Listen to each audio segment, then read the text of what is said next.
पुरुषोत्तमं वन्दे पुरुषोत्तमं वन्दे पुरुषोत्तमम्।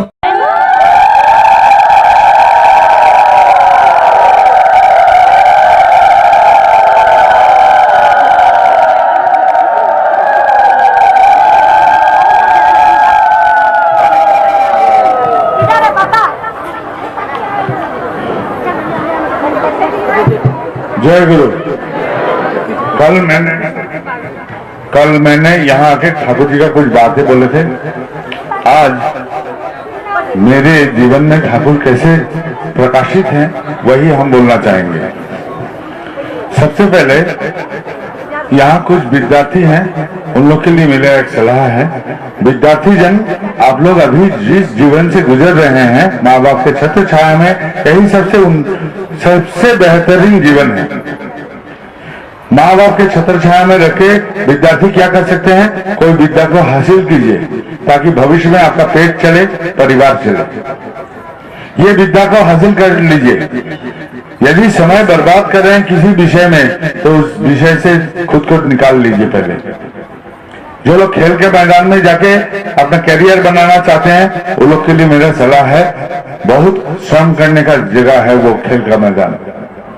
यदि आप श्रम के लिए तैयार हैं तो खेल कूद में उतर जाइए, और नहीं तो जो लोग विद्यार्थी खेल के मैदान में ऐसे ही समय नष्ट कर रहे हैं, उन लोगों के लिए मेरा कहना है, खेलिए उतना भर जितना भर खेलने से शरीर मजबूत होता है, तंदुरुस्त होता है, इससे ज्यादा नहीं।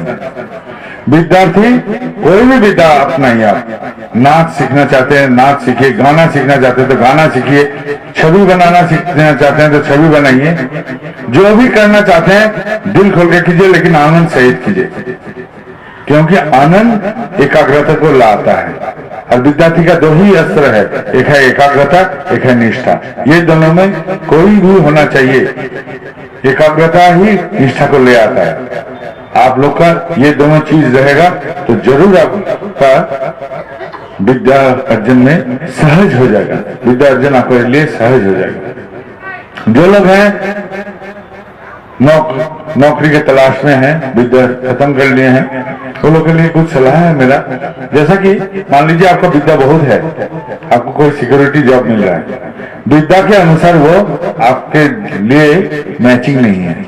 आप बहुत विद्वान हैं, आपको एक स्वीपर का नौकरी मिल गया, अब छोड़िए मत, मैं बोल रहा हूँ उसको भी ले लीजिए। क्योंकि 2 मंजिल पर उठने के लिए, 2 तला पर उठने के लिए कोई कूद के नहीं उठता है, सीढ़ी पर चढ़ चढ़ के उठना पड़ता है। ये नौकरी को आप अपना जीवन का एक सीढ़ी मान लीजिए और ऐसा करके चलने का कोशिश कीजिए। ऐसा ही मेरा सलाह है। जो लोग व्यवसायी हैं, सीधे ढंग से बोले तो दूध से छेना बनाने का एक उपाय होता है। दूध से छेना बनाना एक क्रिया व प्रक्रिया है, तो जीवन से पैसा बनाना भी एक कायदा है। ये कायदा क्या है कि हमारा जीवन में सबसे पहले व्यावसायिक पंचनीति जो ठाकुर जी ने दिए हैं, व्यवसाय के लिए जो पंचनीति बोले हैं, यही ढांचा को पहले बना लीजिए। यदि जानकारी में नहीं है, मंदिरों में या केंद्रों में जाके जानकारी ले लीजिए, कर्मी लोग से जानकारी ले लीजिए, या जो लोग चर्चा करते हैं गुरु भाई से जानकारी लीजिए, या तो किताब से या पत्रिकाओं से जानकारी लीजिए। ये ढांचा ठीक करके रख के फिर आप व्यवसाय शुरू कीजिए।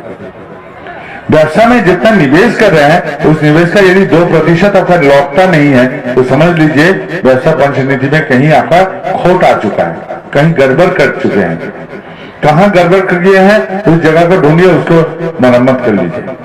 और यदि आपको वो जगह नहीं मिल रहा है, तो आप व्यवसाय बंद कीजिए, जाके सीधा व्यवसाय बंद करके आपने सीधी नौकरी शुरू कर दीजिए। क्योंकि आप व्यवसाय चलाते रहिएगा, अब आपका पैसा वहां से निकल जाएगा। यदि जब तक आप खोज के उसको मरम्मत नहीं करते हैं, व्यवसाय मत कीजिए। और यदि खोज पाते हैं, फिर से शुरू कीजिए, क्योंकि आपका जो बर्तन है उसमें छेद हो चुका है, पानी डालेगा पानी निकल जाएगा, घर बार आपका नष्ट हो जाएगा, कर्ज में डूब जाइएगा। इसलिए हम बोल रहे हैं ऐसा बात। जो लोग माँ बाप यहाँ उपस्थित हैं, उन लोग के लिए मेरे सलाह है, संतान के शादी के लिए उतावला मत होइए। लड़कियों को सिखाइए श्रृंगार। श्रृंगार का रस मतलब खाली ऊपर से सजना धजना नहीं, किस परिस्थिति में कहा कैसे सच के हमको पहुंचना है, कैसे बात करना है, कैसे बर्ताव करना है, कैसे आचरण करना है, समुदाय अभिव्यक्तिगत प्रकाश को सिखाइए, लड़का को सिखाइए कर्म प्रांता। और फिर क्या कीजिएगा, अपने सारे रिश्तेदारों को बोलिए, हितैषी जन को बोलिए, सजाति के आदमियों को बोलिए, ठीक है आपका संजोग आ जाएगा, बच्चे के शादी के लिए आपको इतना टेंशन लेना नहीं पड़ेगा।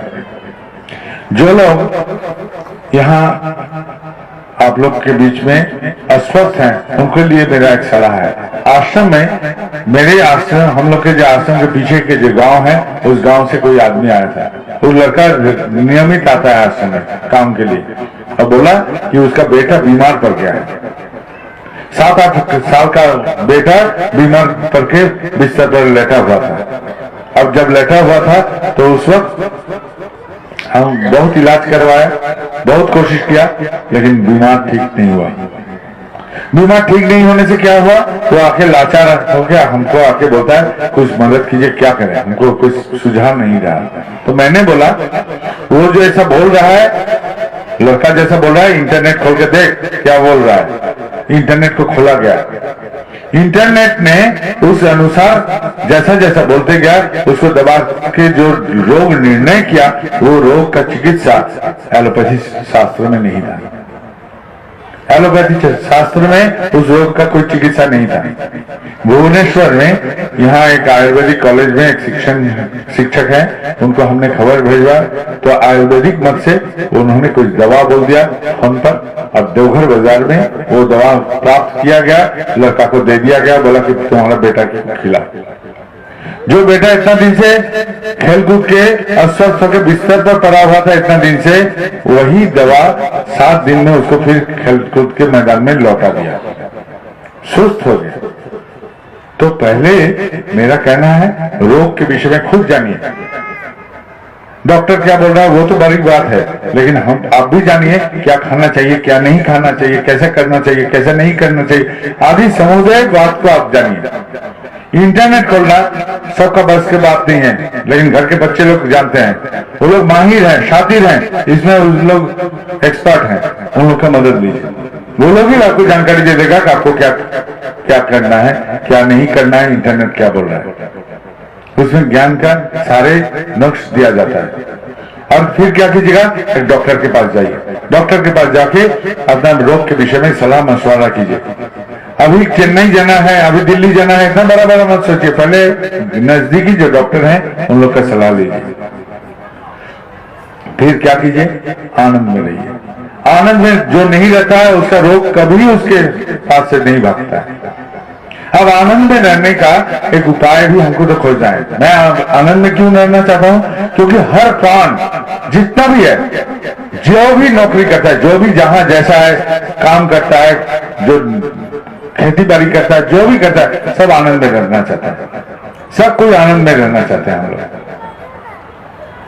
क्योंकि सत्ता सच्चिदानंद में, मतलब मेरा अस्तित्व आनंद में रहना चाहता है। और हम लोग को क्या बोलता है, मनुष्य। मनुष्य मतलब मेरा मान है और होश है। मान मतलब मेरा अस्तित्व संबंध में मेरा ज्ञान है, और मेरे अस्तित्व के लिए कौन हित है कौन अहित है, ये भी हमको ज्ञान है। जिसका खुद का अस्तित्व कायम रखने के लिए किसके लिए हितदायक है कौन अहित है, ये ज्ञान जो जो प्राणी रखता है वही मनुष्य है। और ये जो जीव जंतु हम देखते हैं जानवर से, हम इंसान भी तो एक जानवर है, इसमें फर्क क्या है। जीव जंतु आहार निद्रा मैथुन से खुश होता है, लेकिन हम मनुष्य, हमारे पास एक यंत्र है, उसको कहते हैं मन। हम लोग जिस अवस्था में है उस अवस्था से बेहतर रहने के लिए कोशिश करते हैं, सोचते हैं जिंदगी जैसा है उससे कैसे बेहतर बनाया जाए, मैं जिस अवस्था में हूं उस अवस्था से कैसे बेहतर बनाऊं, यही हम लोग का सोच रहता है, ये मन है। और हम लोग क्या करते हैं, संसार का चित्र कैसा रहता है, संसार का चित्र रहता है स्वार्थ मुताबिक। एक परिवार में एक पति अपना स्वार्थ जताता है, हमको ये ऐसा ये ही चाहिए। एक पत्नी बोलती है हमको ये चीज ऐसा ही चाहिए, बेटा बोलता है हमको ये चीज ऐसा ही चाहिए,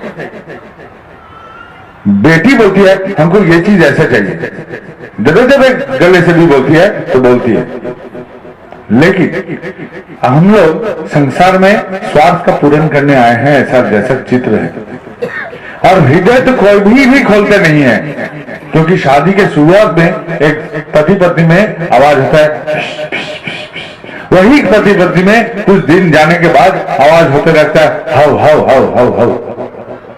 तो हृदय की दूरियां पैदा हो जाती है।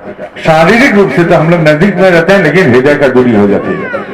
संसार में भी दो मित्र जब मिलता है, मन को छुपा के उतना भरी बात करते हैं जितना भर बात करने से हम लोग में टक्कर नहीं लग जाए। मन खोल नहीं सकते हैं हम लोग।